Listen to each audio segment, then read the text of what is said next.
U.S. Special Envoy to Ukraine and Russia is in Kyiv this morning following a day of talks between Moscow and Washington on ending the war in Ukraine. Keith Kellogg arriving in Ukraine today ahead of talks with Ukrainian President Volodymyr Zelensky, who refuses to accept a deal without his input.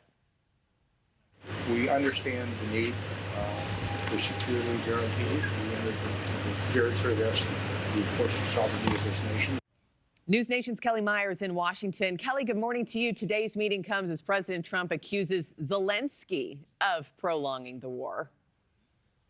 Yeah, good morning, Markie. President Trump's Ukraine envoy, Keith Kellogg, you just saw there, says he is in Ukraine today to listen and that the president understands the need for security guarantees for Ukraine.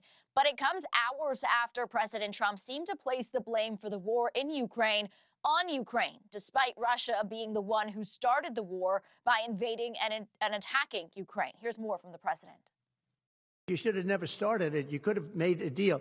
I could have made a deal for Ukraine that would have given them almost all of the land, everything, almost all of the land, and no people would have been killed, and no city would have been demolished, and not one dome would have been knocked down. But they chose not to do it that way.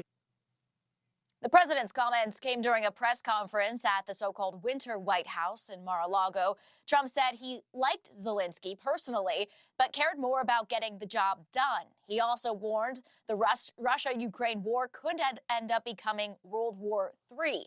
Now, Trump's Secretary of State and top officials met with the Russian Foreign Minister Sergei Lavrov in Saudi Arabia yesterday and agreed to stay in close communication to work to end the war. And President Trump will reportedly meet with President Putin before the end of the month. Trump says he will probably meet with him before the end of the month. Ukraine's president insists he was kept out of the talks and delayed a planned trip to Saudi Arabia today out of protest. Zelensky this morning calling Russia liars as they continued attacks on the Ukrainian city of Odessa, launching 150 suicide drones overnight. He also accused President Trump of living in a, quote, disinformation space. That is as new intelligence reportedly shows that Putin still wants control of all Ukraine and has no interest in peace. Markie.